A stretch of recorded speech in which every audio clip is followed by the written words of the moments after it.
Hello dear students, কেমন আছো সবাই? আশা করি সবাই খুব ভালো আছো। পোটেনশিয়াল বুয়েটিয়ান অ্যাডভান্স লেভেল ম্যাথ প্র্যাকটিস প্রবলেমের আজকের ক্লাসে তোমাদের স্বাগত। আজকে আমরা যে প্রশ্নটি আলোচনা করতে চলেছি সেটি হচ্ছে ফিজিক্স ফার্স্ট পার্টের মহাকর্ষ অভিকর্ষ অধ্যায়ের দারুণ একটা কনসেপচুয়াল ম্যাথটি ভালোভাবে করলে তোমাদের মহাকর্ষীয় বিভব সংক্রান্ত যে সমস্ত প্রবলেমগুলো আসে সেইগুলোর কনসেপ্ট খুবই দারুণভাবে একদম ক্লিয়ার হয়ে যাবে। আশা করি ভবিষ্যতে মহাকর্ষীয় বিভব সম্পর্কে কোনো আমাদের সমস্যা তোমরা ফেস করবে না। সো ভিডিওটি হতে চলেছে খুবই গুরুত্বপূর্ণ, তাহলে আশা করি অবশ্যই শুরু থেকে শেষ পর্যন্ত আমাদের সাথে থাকবে। আসো শুরু করা যাক। তাহলে প্রথমে আমরা প্রশ্নটি ভালোভাবে দেখে নিই কি বলা আছে। দেখো যে এল দৈর্ঘ্যের একটি পাতলা রডকে বাঁকিয়ে অর্ধবৃত্তাকার করা হলো। তাহলে মনে করো এই যে সবুজ কালার যেটা আমরা দেখতে পাচ্ছি এটা একটা এল দৈর্ঘ্যের রড যাকে আমরা জাস্ট বাঁকানো হয়েছে এবং এটার পুরুত্ব খুবই কম, মানে সরু রড, ঠিক আছে, শুধুমাত্র এল দৈর্ঘ্য বলা আছে, আমাদের ব্যাসার্ধ দেওয়া নাই, যার ভর এম। তাহলে পুরো রডের ভরটা এম, যাকে এটা সম্পূর্ণ অর্ধবৃত্ত বানানো হয়েছে। ওকে, আর বলছে অর্ধবৃত্তটি কেন্দ্রে মহাকর্ষীয় বিভব বের করতে হবে। তাহলে আমাদের কি করতে হবে? এই যে অর্ধবৃত্ত করা আছে কেন্দ্র মনে করো ও বিন্দু, এই ও বিন্দুতে আমাদের মহাকর্ষীয় বিভব বের করতে হবে এই সমগ্র দণ্ডটার জন্য। তাহলে আমরা বিন্দু ভরের জন্য তো মহাকর্ষীয় বিভব খুব ভালোভাবে বের করতে পারি, যে মহাকর্ষীয় বিভবের সূত্র কি জানি, মাইনাস জিএম বাই আর। তাহলে খুব ইজিলি হয়ে যায়। কিন্তু এই যে একটা লম্বা রড এবং এটা কিন্তু বিন্দু ভর না, তারপরে আবার দেখো রডটা কি বাঁকানো অবস্থায় আছে, ঠিক আছে, একদম কিন্তু আমাদের কি নাই, শুধু স্ট্রেট ভাবে নাই। তাহলে এটার ক্ষেত্রে আমরা মহাকর্ষীয় বিভব কিভাবে করতে পারি? তাহলে এটা আমরা দুইটা প্রসেসে করতে পারি, একটা হচ্ছে অ্যাঙ্গুলার প্রসেস নিয়ে আর একটা নর্মাল লিনিয়ার প্রসেসেও করতে পারি, সমস্যা নাই, যে কোনো একটা করলেই হবে, ঠিক আছে। যেমন মনে করো আমরা লিনিয়ার দিয়ে করি, অ্যাঙ্গুলার দিয়ে অনেকে বুঝতে সমস্যা মনে করতে পারো, ঠিক আছে, এই জন্য আমরা সহজ করে করার জন্য আমরা নর্মাল লিনিয়ার ভাবে করব। আমরা প্রথমে কি করব, এই রডটাকে যদি আমরা অসংখ্য ক্ষুদ্র ক্ষুদ্র অংশে কাটি তাহলে প্রত্যেকটা ক্ষুদ্র অংশ একটা কি হবে, বিন্দু ভর হবে। তাহলে এইভাবে অসংখ্য বিন্দু ভরের জন্য এখানে একটা বিভব তৈরি হবে এবং সবগুলো বিভবের যোগফলে আমাদের কি হবে, এই বিন্দুর মোট মহাকর্ষীয় বিভব। তাহলে আমরা কি জানি, কোনো একটা বিন্দুর পাশে একাধিক ভর থাকলে সবগুলো বিন্দু ভরের বিভবকে আলাদা আলাদা বের করে যোগ করলেই পাওয়া যায়। এই কারণে আমরা এই সমস্ত রডকে আমরা অসংখ্য ক্ষুদ্র ক্ষুদ্র অংশে কাটবো।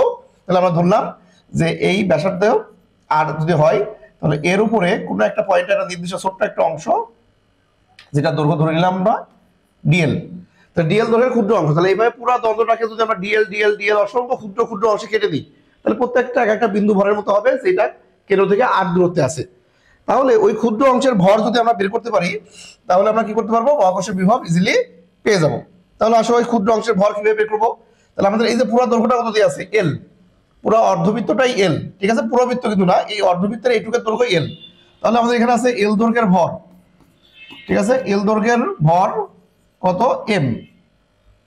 তাহলে আমাদের ডিএল দৈর্ঘ্যের ভর কত হবে, অতএব ডিএল দৈর্ঘ্যের ভর, তাহলে আমরা এম বাই এল ডিএল, আমরা এর আগেও এরকম ভাবে অনেকগুলো করছি, ঠিক আছে। এই ক্ষুদ্র অংশের ভর জানি, ব্যাসার্ধ জানি। তাহলে এই ক্ষুদ্র অংশের জন্য, এই ক্ষুদ্র ডিএল অংশের যে ভর তার জন্য ও বিন্দুতে মহাকর্ষীয় বিভব, তাহলে মহাকর্ষীয় বিভব, তাহলে আমরা ভি আমরা কি পাবো, যে ক্ষুদ্র অংশের জন্য তাহলে আমরা যদি ডিভি, তাহলে ডিভির মান কত হবে, যে মাইনাস জি ইন্টু ওই ক্ষুদ্র অংশের যে ভর, তাহলে ভর কত এটা। তাহলে আসো যে এম বাই এল ডিএল আর কি আর GM by R minus GM by R, তাহলে জি বাই আর আমরা এভাবে রাখলাম। ওকে, এইটা এখানে আর কি, আর হচ্ছে এই বৃত্তাকার পথের রেডিয়াস। এখন আমাদের আর তো আমাদের বলা ছিল না, আমাদের বলা ছিল তার দৈর্ঘ্য এল। তাহলে আর এর সাথে এল এর রিলেশনটা যদি আমরা করে নিই একবারে, তারপরে আমরা এটাকে কি করতে পারবো, ইন্টিগ্রেশন করতে পারবো। তাহলে আসো এই আর আর এল এর রিলেশনটা কি, যে এইটা যে পরিধি অর্ধেক, যেহেতু অর্ধবৃত্ত তাহলে এটা পরিধির অর্ধেক, তাহলে আমরা পরিধি জানি 2 পাই আর, তাহলে এটার দৈর্ঘ্য কত হবে, শুধুমাত্র পাই আর। তাহলে এখানে আমরা বলতে পারি যে পাই ইন্টু আর, এটা সমান সমান এল। সো এখান থেকে আর এর মান কত আসে, R is equal to L by pi. তাহলে আমরা এই যে রেডিয়াস আর এর মান হবে এল বাই পাই, ঠিক আছে, এল বাই পাই। ওকে, তাহলে এটা যদি আমরা এখানে বসাই দিই তাহলে আমাদের সমীকরণটা কেমন থাকে দেখো, যে আমরা বসাই দাও যে আর এর মান যদি এল বাই পাই হয়, আর এর মান এল বাই পাই, তাহলে পাই উপরে চলে যাবে, এল নিচে থাকছে, তাহলে minus G M pi by L square DL, আমরা এটা পাচ্ছি। ওকে, তাহলে এখন যদি আমরা এটা যদি ক্ষুদ্র ডিএক্স ও ডিএল অংশের জন্য হয় তাহলে সমগ্র অংশের জন্য এই সমগ্র অংশগুলো যদি আমরা যোগ করি তাহলে তার জন্য মহাকর্ষীয় বিভব কেমন হবে। তাহলে এটাকে আমরা কি করতে হবে, উভয়পক্ষে ইন্টিগ্রেশন করতে হবে। তাহলে এটাকে যদি আমরা ইন্টিগ্রেট করি তাহলে কত আসে দেখো, এই পাশে ডিভি কে ইন্টিগ্রেট করলে বিভব ভি, আর ইন্টিগ্রেশন এখানে আমাদের মাইনাস জি পাই জি এম, এটা তো কনস্ট্যান্ট, আর বড় হাতের এল, তাহলে বড়দের এলও আমাদের কি কনস্ট্যান্ট, সো আমাদের এল স্কয়ার এখানে বাইরে থেকে গেল, কারণ এল তো কনস্ট্যান্ট, এল একটা নির্দিষ্ট দৈর্ঘ্য, ঠিক আছে। তাহলে পাই জি এম এল স্কয়ার সবই কনস্ট্যান্ট, শুধু ডিএল অংশটাই আমাদের ভ্যারিয়েবল, তাহলে ইন্টিগ্রেশন হবে ডিএল এর। তাহলে ডিএল এর মান কত, 0 থেকে এল পর্যন্ত, তাহলে 0 থেকে এল, একদম আমরা যদি যে কোনো এক পয়েন্টে 0 ধরে নিই, তাহলে 0 থেকে টোটাল দৈর্ঘ্য ছিল এল, তাহলে এই সীমার মধ্যে যতগুলো ডিএল আছে সবগুলো ইন্টিগ্রেশন করে আমরা একবারে বের করতেছি।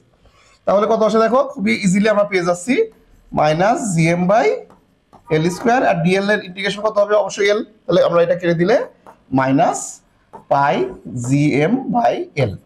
তাহলে এই হয়ে গেল আমাদের এই অর্ধবৃত্তাকার রডের জন্য, অর্ধবৃত্তাকার রডের জন্য তার কেন্দ্রে মহাকর্ষীয় বিভব, ঠিক আছে, মহাকর্ষীয় বিভবের মান। তাহলে নর্মালি আমরা যে অঙ্কগুলো করি সেগুলো তো বিন্দুভর, বিন্দুভর বাদে যদি কোনো বস্তু হয়, একটা লম্বা দণ্ড বা অন্য কোনো কিছু, সেটার ক্ষেত্রে কিন্তু মহাকর্ষীয় বিভব সচরাচর আমরা প্র্যাকটিস করি না হয়তো, ঠিক আছে।